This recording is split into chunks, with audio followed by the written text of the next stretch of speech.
just pulling off the A38. I have just seen that this is the exit for the self-proclaimed, according to the sign, gateway to the moors. Join me there for a look around Ivybridge, this week's Forgotten Town. Ivybridge, Devon. Population 11,727. Rank number 827.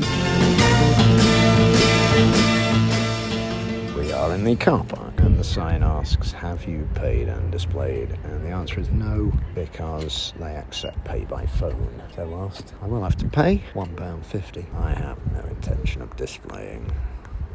2 clicks and a face scan, and we're all done. 1 hour in Ivybridge. Here we come. Well, listeners, can you guess the name of the river straddled by Ivybridge, which you may be able to hear flowing below me? That's right. It's the River Apparently the name of the town, which grew up in the 19th century around the eponymous bridge, which was at the meeting point of 4 ancient parishes, is simply derived from the fact that it was covered in ivy. Eschewing the delights of the original bridge, which these days carries motor traffic in one direction only, we cross into the town centre via a pleasantly functional pedestrian alternative. Industrial-sized co-op, a couple of boutique and artisan shops, chiropractor, optician and aromatherapist. This ain't Plymstock. Glenville Shopping Centre, maybe not quite as bustling as the panniers in Tavistock, but still got a couple of interesting shops and inevitable pasty outlets. The main road through Ivybridge town centre is, unsurprisingly for those who remember our time in Cornwall, called 4 Street.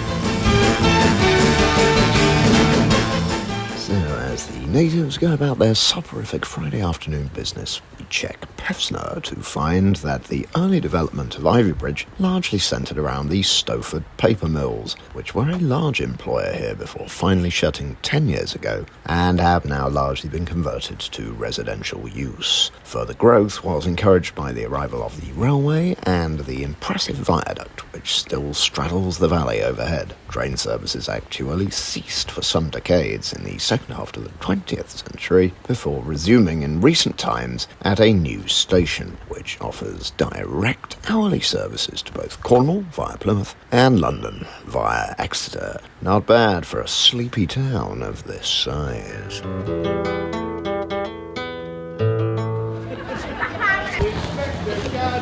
I think I might have been spotted by a few ladies and gentlemen there enjoying ciders in the sunshine. By the cut of the jib, I suspect there were already a few into their schedule. I doubt whether many will make it to closing time, but I'm not going to hang around to find out. I'm instead walking up Elm Street, which is a delightful collection of 19th century villas overlooking the river.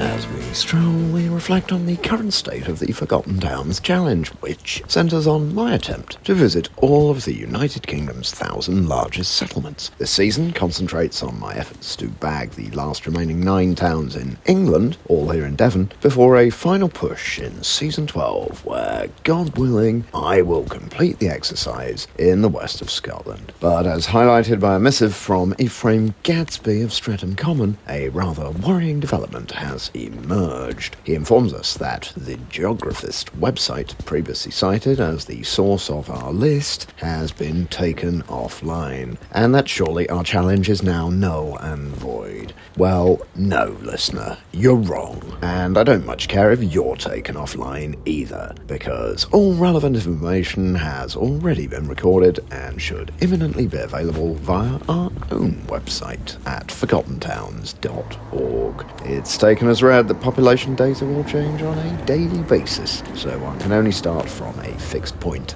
and that was when the challenge was codified during the lockdowns of 2020.